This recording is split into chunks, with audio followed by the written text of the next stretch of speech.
राम मंदिर आंदोलन के सबसे मुखर चेहरों में से एक यूपी के 2 बार मुख्यमंत्री रहे कल्याण सिंह अब इस दुनिया में नहीं रहे। कल्याण सिंह के निधन पर राष्ट्रपति, प्रधानमंत्री, यूपी के सीएम समेत कई दिग्गज राजनीतिज्ञों ने शोक व्यक्त किया है। सियासतदान हो या आम जनता, अपने चहेते नेता को हर कोई अपने अपने तरीके से याद कर रहा है।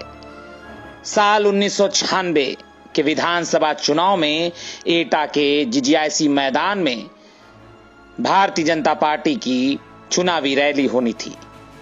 कल्याण सिंह चुनावी रैली को संबोधित करने वाले थे कि तभी अचानक आसमान में काली घटाएं छा गईं, बिजली कड़कने लगी। कल्याण सिंह का भाषण सुनने पहुंची जनता ने मौसम का रुख देख खलबली मच गई।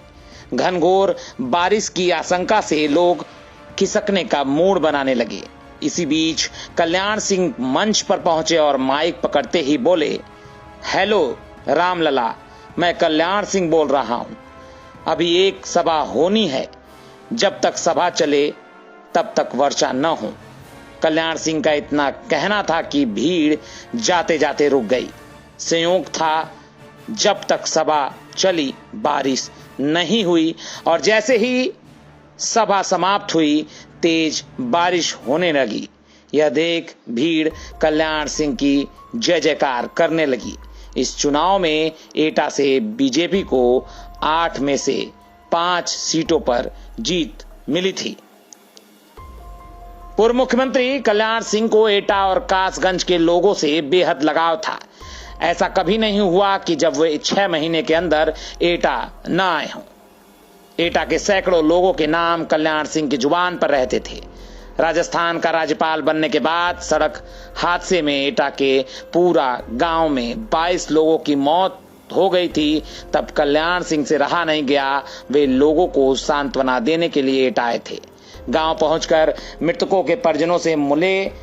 एक एक मृतकों के परिजनों से उन्होंने जानकारी ली। जैसे ही मृतकों की सूची में परिचितों के नाम आए, वे भावुक हो गए, उनकी आंखों से आंसू निकल गए। पिता को रोते देख सांसद राजवीर सिंह की भी आंखें छलछला उठी। कल्याण सिंह जब राजस्थान के राज्यपाल थे तब भी वे एटा के लोगों का ध्यान रखते थे। कल्याण सिंह राजभवन से भी फोन पर लोगों का हालचाल लेते थे। राम मंदिर आंदोलन के बाद 1993 में विधानसभा चुनाव हुआ तो कल्याण सिंह ने कासगंज से पहला चुनाव लड़ा और जीते। ये चुनाव काफी रोचक रहा क्योंकि तब एटा ही निधौली विधानसभा सीट से मुलायम सिंह यादव भी चुनाव मैदान में थे। दो मुख्यमंत्री के चुनाव लड़ने से एटा पर पूरे देश की नजर टिक गई थी। कल्याण सिंह कासगंज के अलावा अतरौली विधानसभा सीट से भी चुनाव मैदान में थे और जनता ने उन्हें दोनों सीट से विजयी बनाया। जीत के बाद कल्याण सिंह ने कासगंज की सीट छोड़ दी। कल्याण सिंह ने जब बीजेपी छोड़कर अपनी पार्टी जन क्रांति पार्टी बनाई तब भी पहला उम्मीदवार एटा से उतारा था और जिताया भी। दरअसल सोरो विधानसभा सीट से विधायक ओमकार सिंह के निधन के बाद हुए उपचुनाव में कल्याण सिंह ने देवेंद्र प्रताप सिंह को पार्टी का उम्मीदवार बनाया। कल्याण सिंह ने कासगंज में करीब 1 महीने तक डेरा डालकर खुद चुनाव प्रचार की जिम्मेदारी उठाई। देवेंद्र प्रताप 186 वोट के करीबी अंतर से जीतकर विधानसभा में पहुंचने में कामयाब रहे। ये कहानी थी कल्याण सिंह की। आपको ये वीडियो कैसा लगा कमेंट कर जरूर बताएं। नए हैं तो चैनल को सब्सक्राइब करना ना भूलें। धन्यवाद।